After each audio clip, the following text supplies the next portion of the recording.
out of context daw ng prosekusyon ang mga pahayag ni dating Pangulong Rodrigo Duterte tungkol sa war on drugs. Yan po ang banat ng defense team ni Digong sa ikatlong araw po ng confirmation of charges sa ICC. Pinuntirya ng abogado po ni Duterte na si Nicholas Kaufman ang media sa Pilipinas. Giit niya, mas nakatutok lang daw kasi ang media sa masagwang bahagi ng mga pahayag noon ni Duterte. Matatandaan pong naglatag ang prosekusyon ng mga pahayag noon ni Digong sa war on drugs na naging laman ng mga balita. Gaya po ng pag-amin umano ni Duterte na siya ang responsable sa pagpatay ng mga pulis. Pero bakit po ni Kaufman hindi raw po ipinakita ng prosekusyon ang ilang pang bahagi ng pahayag ni Duterte na nagpapakita lamang na anyay legal na paggamit ng self-defense ng mga pulis. Kaya daw po hindi daw sapat ang speech ni Duterte para ho direkta siyang iugnay sa mga nangyaring extrajudicial killings. Kinusyon din po ni Kaufman ang kasong crimes against humanity laban kay Digong dahil sa hindi naman daw hamak na mas maliit ang bilang ng mga napatay kumpara sa mga nahuli sa operasyon.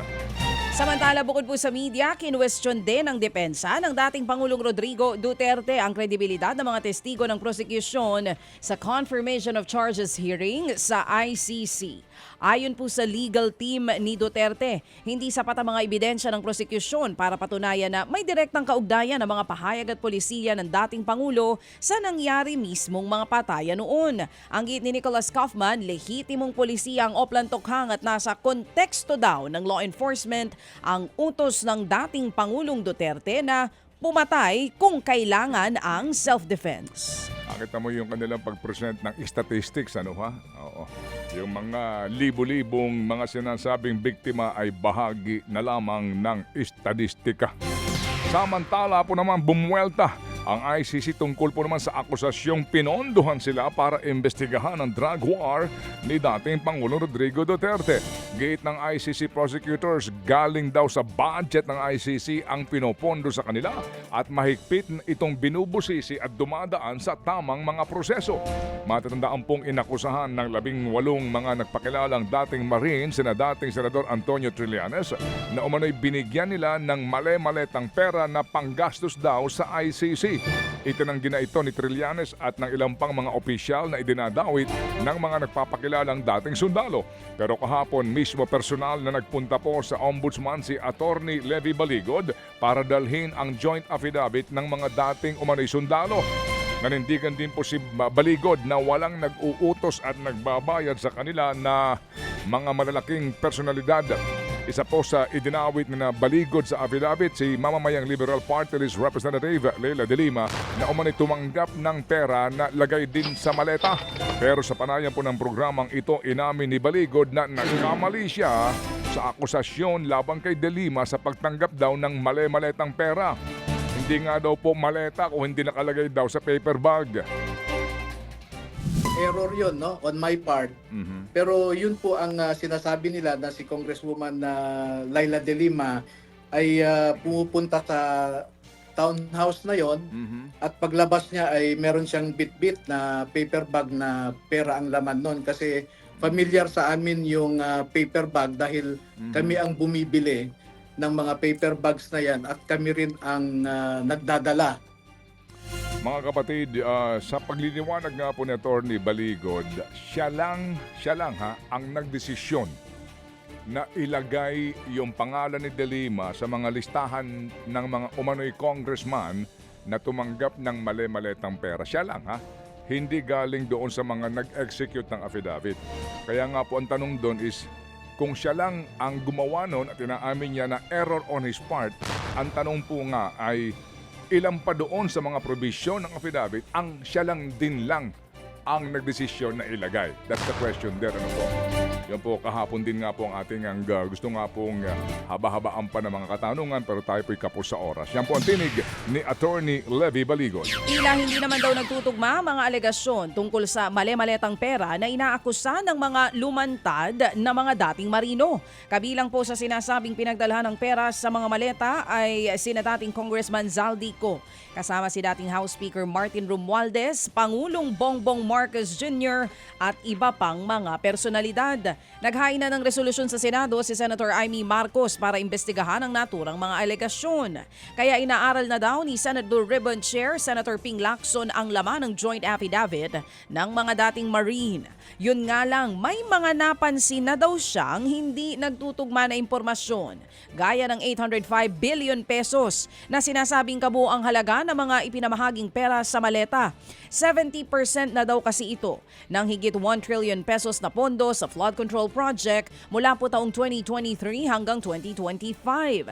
Kung napunta lahat yan kay Zaldico, saan na daw napunta ang perang ibinigay sa DPWH engineers? Imposible rin daw na mailagay sa sobrang daming maleta ang 805 billion pesos. I'm just wondering, kasi mind-boggling yung when we speak of large maletas, sabi nila 50 million to 70 million. And we computed yung 805 billion. Alam nyo ba kung gaano karaming large maletas? Wag na yung medium, saka yung paper bag at saka yung expandable envelope. Large maletas pa lang. Alam nyo kung gaano karami? At least 13,400 large maletas. My God. Yan nga po ang tinig ni Senate Blue Ribbon Chairman Panfilo Lacson. May sagot dyan si Attorney Baligod kahapon na sa katanungan. Ang sagot naman ho niya dyan, ang sabi niya ay hindi lang po daw flood control project ang pinanggagalingan umano noong minamaletang pera. Mayroon siya sinasabi na ilang pang proyekto plus yun daw po nga dito, no, may mga naghahatid umano, di ba? Dating retired general, at meron nga din pong negosyante na naghahatid ron, yung pribadong negosyante. Yun ang kanyang paliwanag ho naman doon sa punto yun. Kaya nga importante ngayon dito sa ating pananaw, magkaroon talaga ng investigasyon. Pagkaalaman, sino ba nagsasabi ng totoo? At yun din naman ang sinasabi ni Senator Ping Lacson. Ang sabi ng kanilang panig, nagsisimula na po na busisiin bawat isa yung 18 Marines. Maghihintay daw sila ng ilang mga detalye para mabusisi yung pagkakakilanlan galing sa Philippine Navy, maging sa LTO, yun din ang narinig ko na balita, maging yung mga sinabi. Bubusisiin mo ng maigi bago daw magdesisyon kung magkakaroon yata ng investigasyon. Parang ganoon ang nadinig ko. Oo, sa mga balita. Samantala, ito naman, kasama rin po si Senate President Tito Soto sa mga inaakusahang tumanggap di umano ng 5 maletang may limpak-limpak na salapi. Idinaan na lamang po sa biro ito ni SP Soto.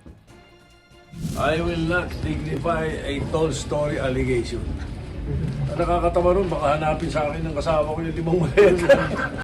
Yan nga po ang tinig ni Senate President Tito Soto. Samantala po naman, binansagan po naman na Ador Mawanay 2.0 ni Palace Press Officer Claire Castro si dating Congressman Mike Defensor dahil sa umano'y questionabling kredibilidad nito. Ito nga pinag-uugat sa sinasabi po ni Defensor na may panibagong batch na mga dating sundalo ang handang tumestigo sa sinasabi pong bilyong-bilyong pisong kickback na pinamudmud umano sa ilang mga opisyal. Ayon kay Castro, kilala ang salitang mawanay dahil nga sa pamimilit umano sa kanya na gumawa ng peking salaysay. Siya po ang naging star witness noon nang ito'y lumutang noong pong 2001 na nag-aakusa kay Senador Panfilo Ping Lacson na meron umanong milyones sa kanya pong foreign bank accounts. Pero kalaunan nga po ito'y kanyang binawi. Alam na raw po ng palasyo ang galawan ni Defensor at batid rin nila kung ano ang tunay na motibo nito. Matatandaan pong isa nga si Defensor sa mga hayagang nananawagan kay Pangulong Marcos na mag-resign na sa tungkulin. Sa isang pahayag po naman, sinabi ni Defensor na dapat na po'y mag-iingat si Castro sa kanyang mga sinasabi dahil siya ang representante ng Pangulo. Mamaya po ay meron tayong panayam kay dating Congressman Mike Defensor.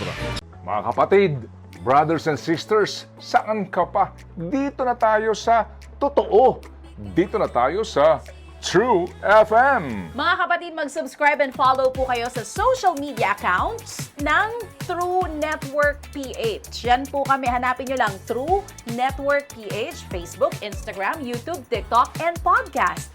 Mapa Apple or Spotify man yan, mahahanap nyo kami. Lahat ng mga napapanood at napapakinggan nyo po sa programa, nasa social media accounts namin yan. So, paano mga kapatid? See you sa social media!